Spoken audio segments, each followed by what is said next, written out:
This episode is brought to you by Allstate. Some people just know they could save hundreds on car insurance by checking Allstate first, like you know to check the date of the big game first before you accidentally buy tickets on your 20th wedding anniversary and have to spend the next 20 years of your marriage making up for it. Yeah, checking first is smart. So check Allstate first for a quote that could save you hundreds. You're in good hands with Allstate. Savings vary. Terms apply. Allstate Fire and Casualty Insurance Company and Affiliates. Northbrook, Illinois. This episode is brought to you by Shopify. Upgrade your business with Shopify, home of the #1 checkout on the planet. Shop Pay boosts conversions up to 50%, meaning fewer carts going abandoned and more sales going cha-ching. So if you're into growing your business, get a commerce platform that's ready to sell wherever your customers are. Visit shopify.com to upgrade your selling today. I learned a new thing in Spanish. Honestly, I'm learning Spanish from social media. When they say, oh, to learn a different language, just binge that content of that language. They are so for real. Because I just learned eso sí que es. It is what it is. International, babes. Now I'm going to say every time someone, aren't you... Eso sí que es. Instead of it is what it is. And don't get me wrong, that still hits, but that's just because I'm an English speaker. But I'm trying to broaden my horizons, okay? I'm trying not to embarrass myself in front of one of my best friend's families because I've been begging this girl to take me to Mexico for so long. Hi, Danny. Mwah, love ya. I don't even think Danny listens to the podcast. I always say this. I don't think any of my friends actually listen to the podcast because why would they listen to the podcast? Like, why would they sit there and listen to me be a professional yapper for an hour when they could just call me? Oh my God, I need to go check on Danny. I just realized I haven't checked on Danny at all through this entire storm. In my defense, I've never had signal. Oh, look at her being a liar. I've had signal. I just didn't use it to check on Danny. I used it to check on my boyfriend. Danny, I do apologize. Eso sí que... I dropped my phone. But hey, Danny, eso sí que... You know, sometimes when I talk Spanish or do anything in Spanish, I just know Danny sits there and she shakes her head and she's just like, someone take this girl out. Someone take this girl out, point blank, period. Talking about period, I've been watching baddies. So I've been reading, and through this whole storm, I've just read. Okay, I read through the hurricane. I read through the heat because I'm on day 4. Oh, girl, I'm tired. I'm on day 4 without power, so I've had to start coming over to my uncle's house like I live here full time. Like, baby, in and out. Like, girl, it's not even funny. When I tell you I literally come here every single night. After the first night of sleeping in the house, I was like, okay, if we get power tomorrow, it's fine. You know, I can put up with it for 24 hours. After that, I was like, hey, peace, chucking up the deuces. Ooh, whoa, whoa, whoa. But we don't like Chris Brown. Chucked up the deuces. I now stay at my uncle's house because, like, F all that. F all that. And that's a fact, Jack. Talking about that. Oh, bro, center point.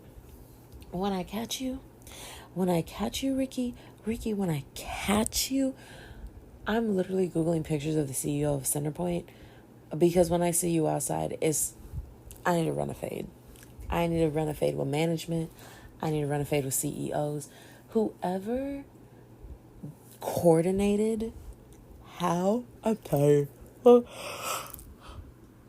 I had pause for intermission yawn. Whoever coordinated how Houston was going to get the power back up and running after a category 1.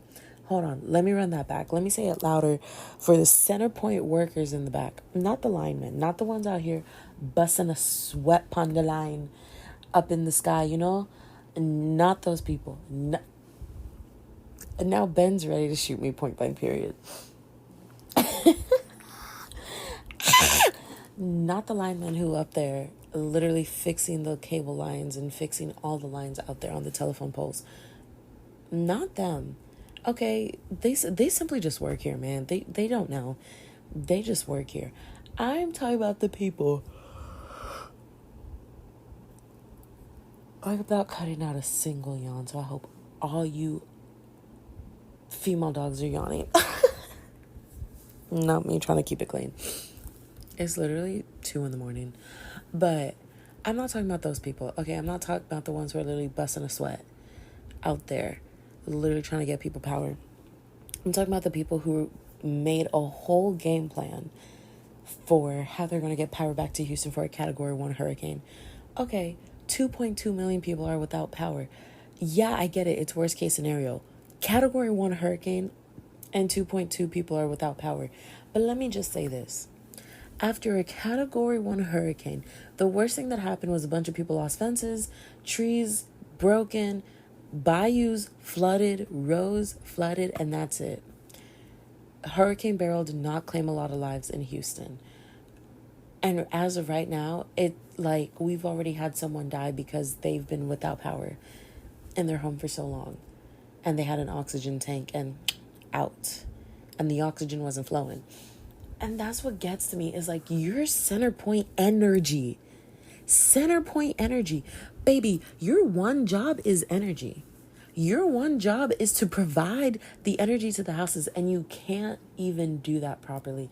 And I'm going to have to complain because we've literally the hurricane was like, all right, peace, y'all. I got my Buc-ee's. I got my brisket sandwich. I got my little root beer float.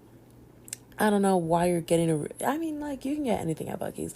I was like, can you get a root beer float? You probably could. I got my little root beer, my little Pepsi, my little whoop-de-whoop. I got it from the stove in Buc-ee's. So I'm leaving now. Thank y'all. Thank you, Texas, for having me. I'll see y'all next year. And we were just like, fuck you. And Hurricane Beryl came and left. And Centerpoint stood out there. Anyway, what the hell we gonna do now? And you know what?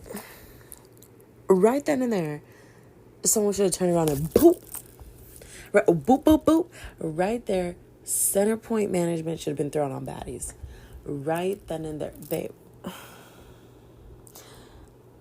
Because it took y'all 4 days to give power back to 1 million Houstonians when we had another storm knock out power to 1 million Houstonians. Now it's 2.2 million. And you had that guy up there doing a press conference, literally sweating, saying, I don't know when we gonna get power, but it sure ain't gonna be tomorrow. Who the fuck you talking to? We have had so many heat advisories since Hurricane Beryl left. Literally, hurricane left, heat advisory right. I don't think you understand. It's hot and people are passing out in their homes. I literally had to start staying at my uncle's house because as I was laying in bed, I literally got tunnel vision and my vision started to go black. And I literally had to sit up in bed and go, oh, I gotta go. And I had to leave the house at midnight. And that's when I realized, I can't sleep here. I literally have to go sleep in my uncle's house. That's crazy. I left at midnight. I left the house at midnight because I almost blacked out in my own house. And it's not like, I'm not drinking enough water. And this, I've been downing water to the point that me and a bathroom are besties. Babes, every 5 minutes, I gotta go get up and empty my bladder because of how much water I've been drinking. And I almost passed out from heat still. I can't do it. I can't. And that's why it's so frustrating because it's hot and I'm on day 4 without power. And it'll be one thing. The complaint is not just I don't have power after 4 days. 4 days in the heat, of course I'm cranky. But it's not just I don't have power after 4 days. This really sucks, but I'm going to get it soon. I see them putting in work. No, babes. 4 days without power and half of Houston still doesn't have power.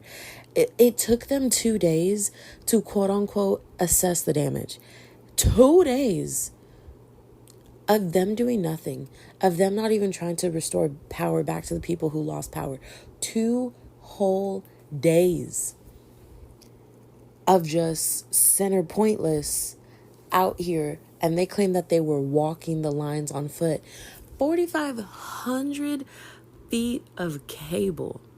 Was it feet? Yards? 45. or was it 40? It was 4,500 miles, 4,500 miles of cable lines. And they said, for the past 2 days, we've been walking these cable lines by foot. Babes, is that efficient? Baby, let's sit down. Let's sit down and talk about this. I ain't no technician. I ain't ever worked in electricity in my life. But do we think walking 4,500 miles of cable on foot, do we think that's efficient? Don't we have better methods for this by now? I think we do. Day 3, they sent out trucks, but they were worried about getting power to hospitals and street lights, which I get. Health and safety, right? My issue is they're going so damn slow. From what I've seen from people who are on the ground, these workers are out here not getting approved overtime, so they don't want to work overtime. And I literally went, I can't blame them. Even my mom was like, yeah, I'll take the few extra days in the heat if they're not being paid overtime, because everyone understands that feeling. I'm not doing any work that I'm not getting paid for. Are you stupid? Like, are you dumb? Are you dumb? So, like, I was like, send them home. They're not getting paid overtime. Send them home. Then I'm finding out all their 7,000 trucks that they called in from out of state, those people can't even be put to work because they still waiting on budget approvals, and they're waiting on just getting a go-ahead. All these people are waiting on instructions. I am so done and over it. Like, baby, it is on the ground. It is in hell. And I built a bridge and walked over it. Like, I don't think you understand the level of over it that I'm at. And it's so annoying. So they're going slow. And I'm just not seeing enough progress for the amount of days that have passed. Because it's been 4 days since the hurricane. 4 days with me without power. And Center Pointless has only worked on Houston for 2 days now. So I'm tired, I'm hot, I'm frustrated, I'm annoyed, I'm pissed off. I want to sleep in my own bed. So I want to sleep in my own bed. I did not spend all this time moving back from college, just barely unpacked my things, finished washing all my clothes, just for me to not have power so I can't sleep in my bed. I can't read my books in my bed. I can't stare at my books in bed. I can't apply to internships and jobs from my bed. I have to keep finding the roundabouts. And then I have to throw everything out of my fridge because it officially expired. The fridge frickin' stinks because everything in that fridge went bad. Fridge and freezer cleaned out. My dog has medication that needs to remain refrigerated because literally she had a ticking time bomb in her butt. Go listen to, I don't know what episode that was, but I know it was a recent episode. Went to the vet and the doctor was like, these would have ruptured any moment now. And I was like, okay, kill yourself. That's so aggressively violent for no reason. Point being, I've been doing, buying bags after bags of ice. I've bought 1 bag of ice to keep, but literally like move my dog's medication from the fridge to the freezer because the freezer was colder and it was holding the cold longer. Then put it in the ice maker. Then dumped out the ice, bought a new bag of ice, put it in the ice maker. Have to go buy a new bag of ice, most likely today. Put it back in the freezer because my dog's medication needs to stay cold so she doesn't die. And Centerpoint's just out there like, black people, like, shut up. They haven't said anything racist. They're just being slow. And honestly, at this point, I wouldn't be surprised if, like, tomorrow they just came out and said, black people are the reason. So we're tired, we're frustrated. I need to go pee. I'm going to continue watching baddies. These girls just boop, boop, boop. Oh, they fight. The thing is, I am so not a fighter. And I think that's why I like baddies. I'm not a fighter. But if someone tries me, I will deck you in the face. And, like, we can get into a real physical altercation and I will win.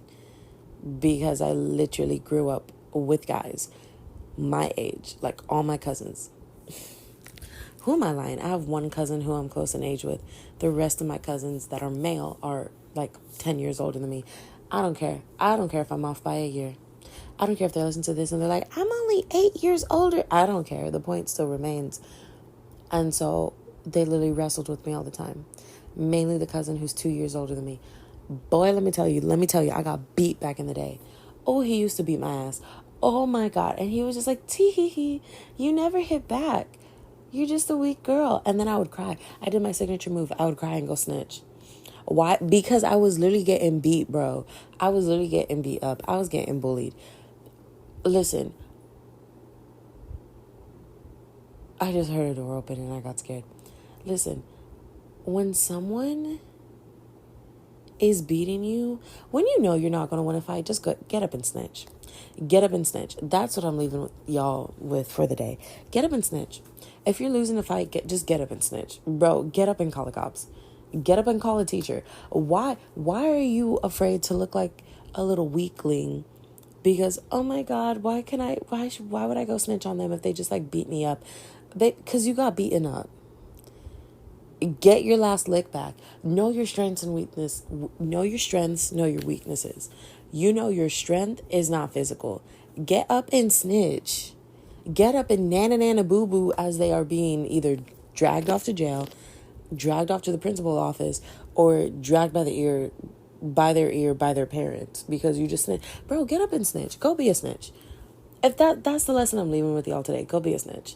And that's so I live in the South, grew up in the hood for a little bit. Bro, like rule number 1 is don't snitch, is don't be a snitch. I know that. Snitches and rats, snitches get stitches. We hear it all. Be a snitch. They beat you up. Be a snitch. Get up, cry like a little baby, and snitch. And don't care. And you don't care. Because guess what? They might have beat you up, and you just have to suffer the consequences for maybe a week or two. Maybe a couple days. I don't know how long it's going to... Depending on the state of your injuries is how long you have to heal. When you snitch on somebody, let me tell you, they don't got a scar, but they got injuries. And now it's going to last a while if they get in trouble. People looking at them different. Now, whoever you snitch to them, whether that's a cop, a teacher, or a parent, always looking at them sideways because, like, damn, you really beat somebody up. How dare you? Like, that lasts a lifetime. Ridicule and shame, baby. Ridicule, shame, and guilt. That lasts a lifetime. So, get up and snitch today. And side note, that hawk tour girl, her name is Haley? I learned this from Just Trish. I did not verify any information. I'm going to pass out, bro. I need to go potty and take my black self to bed. Love you. XOXO. Go piss, girl. Yeah. Let's get it started, huh? XOXO, go piss. Mwah. That was us kissing. If you don't like my kiss, I don't care. Bro, I'm too tired for this. All right, we're delusional. Bye.